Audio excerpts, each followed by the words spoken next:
Hello friend, नमस्कार। आप सभी का स्वागत है आपके अपने यूट्यूब चैनल भगलोट डॉग्स में। आज खुशखबरी का दिन है। आज सुप्रीम कोर्ट ने बहुत बड़ी खुशखबरी दी है, जो कि ज्ञानवापी मंदिर के विषय में है। जो कोर्ट ने वहाँ के सर्वे की अनुमति दे दी है, तो एएसआई के द्वारा वहाँ सर्वे किया जाएगा और रिपोर्ट पेश की जाएगी। उसके आधार पर देखा जाएगा कि मंदिर है कि और अन्य कुछ जगह है इस प्रकार की। लेकिन तथ्यों के आधार पर देखा जाएगा और वहाँ खुदाई होगी, जो कि बहुत लोगों के कहीं अंग विशेष में आग भी लग सकती है। तो उसके लिए बर्नौल अवश्य ले, क्योंकि सबक एक को सीख हम सबको। तो इसलिए बर्नौल ले और अच्छे से अपना इलाज करें। जो कि बहुत कोशिश की गई थी कि इस विषय को टाला जाए, जितना भी हो सके टाला जाए।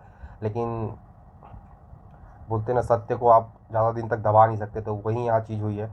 और जो अपने आप को सनातनी मानता है उसके लिए तो है ये खुशखबरी की ज्ञानवापी मंदिर के विषय में ये फैसला आया है। फैसला आया मतलब एक सर्वे का फैसला आया जिसमें जांच होगी। तो हमें मोदी जी का वो कथन याद आ गया। अरे हमारा तो उत्तर प्रदेश ऐसा है, यहां भी खुदा वहां भी खुदा।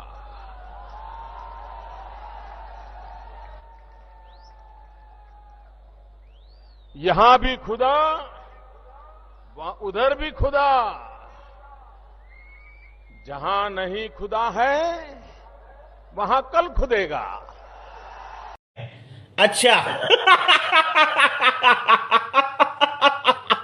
और अब बात करेंगे और एक खुशखबरी है जो कि सुप्रीम कोर्ट ने ही दी है, जो कि विश्व के सबसे बड़े कॉमेडियन को जो उनकी सज़ा थी, जो सत्र न्यायालय से उसको सज़ा दी गई थी जो बकैती करने पर, उसको टाल दिया गया। मतलब उसको निरस्त कर दिया गया है वो सुप्रीम कोर्ट के द्वारा। जो कि राहुल गांधी की सदस्यता वापस आ गई है। तो वो वायनाड के सांसद बन चुके हैं पुनः। तो राहुल गांधी के सांसद बनते ही, उनकी सदस्यता वापस आते ही भारत में लोकतंत्र पुनः वापस आ गया और न्यायपालिका वापस जीवित हो गई। क्योंकि राहुल के सदस्यता जाने के बाद देश में बहुत सारी विकट परिस्थितियां आई है, जो कि ये है कि लोकतंत्र बाहर भाग गया था भारत से। क्योंकि राहुल जी का लोकतंत्र घनिष्ठ मित्र है। जब किसी मित्र को तकलीफ होती है तो मित्र देख नहीं सकता, तो भारत से वो भाग गया था। कभी लंदन, कभी इटली, कभी अमेरिका घूम रहा था। लेकिन पुनः राहुल जी की सदस्यता आने के बाद वो पुनः भारत में आगमन कर चुका है। पुनः लोकतंत्र पुनः वापस आ चुका है और संजीवनी बूटी की तरह लोकतंत्र न्यायपालिका के लिए कार्य करता है और न्यायपालिका पुनः जीवित हो गई है। और ये सभी के लिए बहुत खुशी का पल है कि राहुल गांधी, हम ऐसे कोई मजाक में नहीं ले रहे, क्योंकि वही ऐसे व्यक्ति है जो लोगों को संसद भवन में जो पार्लियामेंट की भाषण होता है, जो पार्लियामेंट में जो भी सत्र होता है, वो सिर्फ लोग राहुल गांधी के कारण देखते हैं। अगर वो ही नहीं रहेंगे तो लोगों के देखने का मतलब ही नहीं है। तो इस कारण से कि राहुल गांधी विपक्ष में बहुत ज़्यादा ज़रूरी थे और जो भी हुआ अच्छा हुआ। तो ये सभी के लिए खुशी का पल है, जो कि इंडिया में अभी सब कुछ अच्छा हो रहा है। राहुल जी सदस्य बन गए हैं और लोकतंत्र वापस आ गया, न्यायपालिका जीवित भी हो गई है। अभी अगर इंडिया में राहुल गांधी नहीं रहते तो इंडिया समान नहीं होता। राहुल गांधी के बिना इंडिया नहीं है। अगर इंडिया की बात आ रही तो हम बता दें कि अभी महागठबंधन बना है, जो कि एनडीए के खिलाफ लड़ने के लिए, मोदी गवर्नमेंट के खिलाफ लड़ने के लिए सभी विपक्षी दलों के द्वारा एक महागठबंधन बनाया गया है।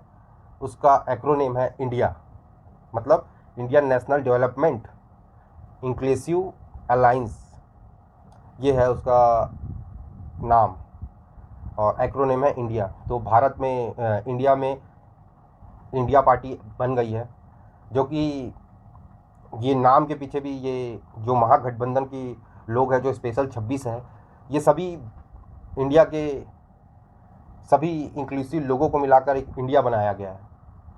जो जितने भी कट्टर ईमानदार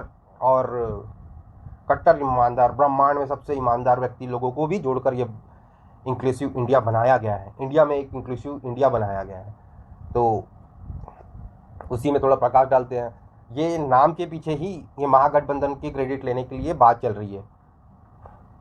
ये जो महागठबंधन बनाया है वो ये एक नाम के क्रेडिट के लिए लड़ रहे हैं कि ये मेरे कारण दिया गया। तो राहुल गांधी के बोल रहे हैं कि कांग्रेस के लोग राहुल गांधी को क्रेडिट दे रहे हैं कि इनके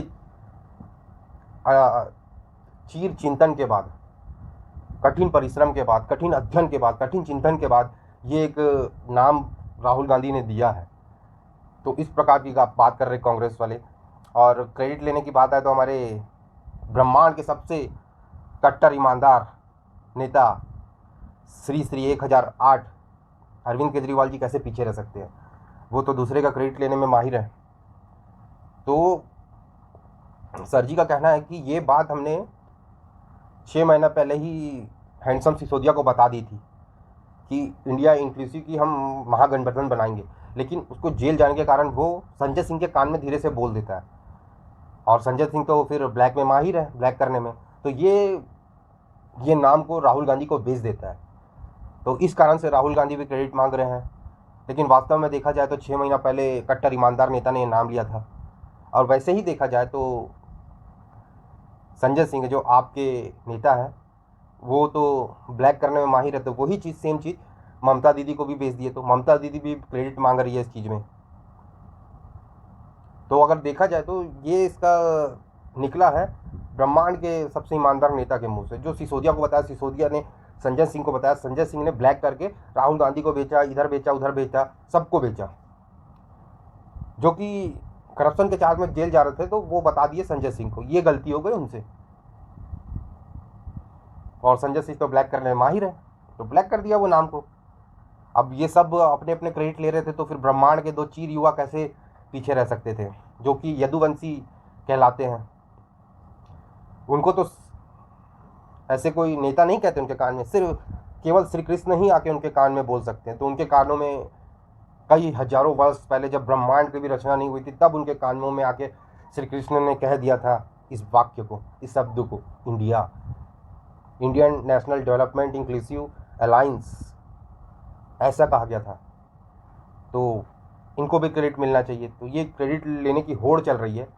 ये पता नहीं इतना लोगों को जोड़कर जो स्पेशल 26 बनाए हैं ये हैं, सभी महारथी को जोड़कर एक स्पेशल 26 बनाई गई है इनकी।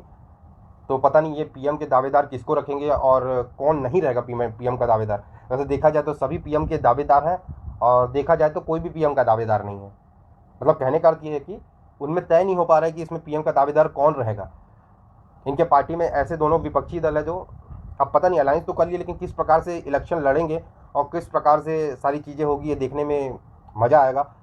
और आप देखते हैं कि एक ही पार्टी में लोगों को टिकट देने में बहुत वो राजनीति हो जाती है, लेकिन सब ये विपक्षी दल एक दूसरे को काटने के लिए एक दूसरे का अलायंस कर रहे हैं। तो ये सीट किस प्रकार से टिकट बांटी जाएगी, ये भी एक देखने का विषय है, जो कि बहुत रोचक होगा ये सारी चीज़ें। और कांग्रेसी का कहना है कि ये एक मास्टर स्ट्रोक है, जो कि इंडिया में एक पार्टी है बीजेपी, तो इंडिया वर्सेस बीजेपी करना चाहते हैं ये। इनका कहने का अर्थ ये है कि मोदी जी अपने आप को बहुत बड़ा राष्ट्रभक्त कहते हैं।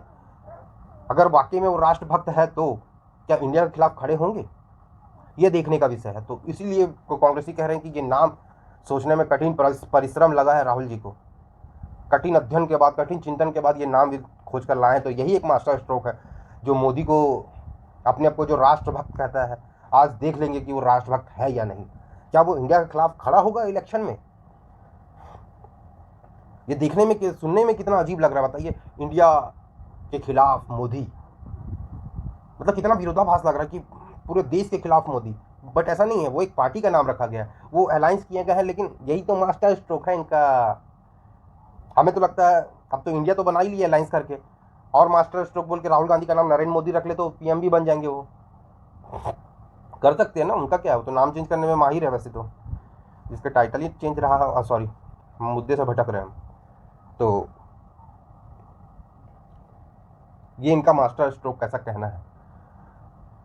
बाकी जनता जनार्दन है, ये इनका मास्टर स्ट्रोक है या रायता स्ट्रोक है या बैन स्ट्रोक है, आप सब जानते हैं। बाकी आपको ये वीडियो कैसे लगा और आप ये सारे मुद्दे को किस प्रकार देखते हैं, और वाकई में खुशी की खबर है कि नहीं, प्लीज़ कमेंट करके अवश्य बताएं। और चैनल पर नए हैं तो सब्सक्राइब कर दे। और जुड़ने के लिए बहुत बहुत आभार। जय भारत, जय हिंद, जय श्री राम।